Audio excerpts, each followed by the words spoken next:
from over here on the east coast of Arkansas. Shop Dog Sam. It's probably a Fireside Chat. It was like I turned the lights out a little bit ago, turned them down, and as always, to reflect what I've done today, took an old engine about halfway apart, and it had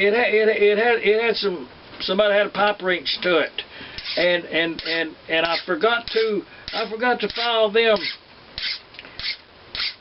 You can idle away expecting good results by what I've just did right there that very short time. But that's beside the point. You know, that's just file work in the shop. I'm gonna have to get me a new file too. That file's been, well, I've abused it. I'm gonna have to get one. But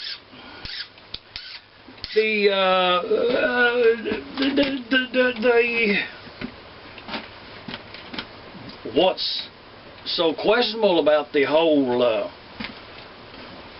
the conversation I was going to bring you up to date about taking an engine apart, by the time that I had this go around with this parrot, by the time the parrot convinced me that I should drag out that candle, you know, if you're going to have Fireside Chat, I'll agree with a couple of commenters backwards that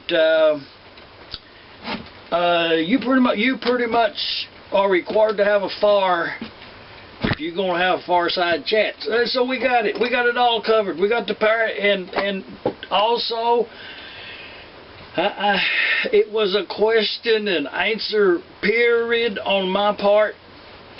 I asked the question to the parrot.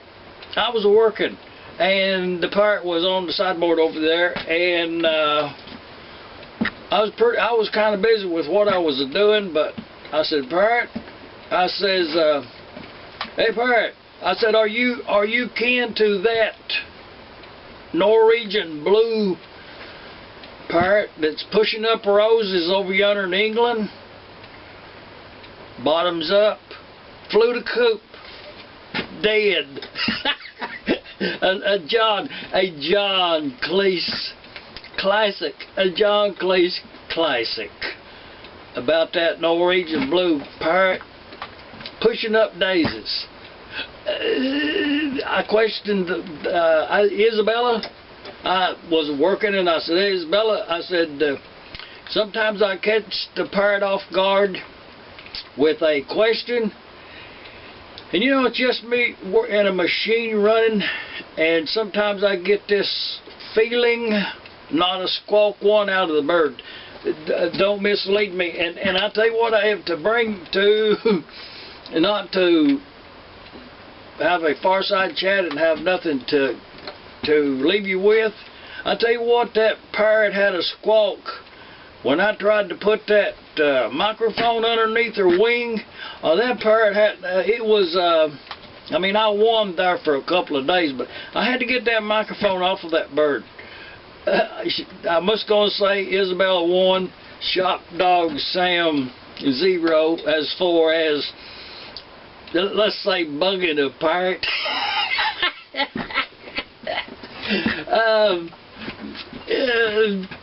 Only I would find that funny, but hilarious. And I felt it, see, while I was talking, just kind of thinking about today's goings on, I felt right there. I felt some on that pipe right there.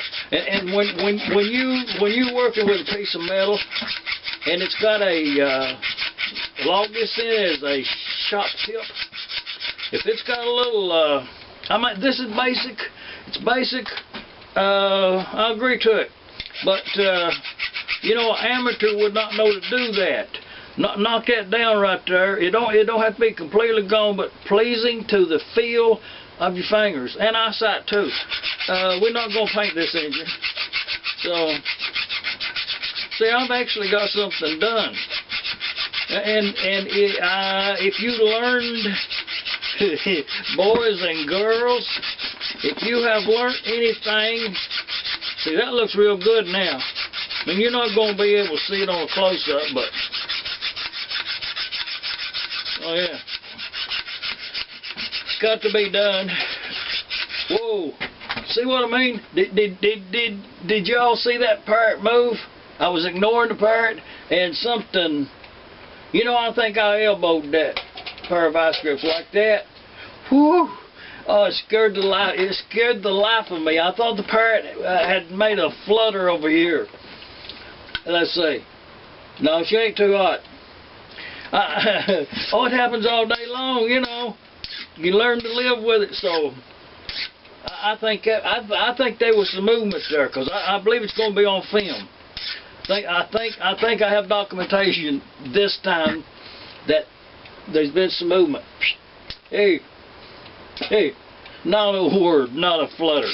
And leave a comment from here on the East Coast to Arkansas. Shop Dog Sam. I'm gonna go ahead and finish this up. Yeah.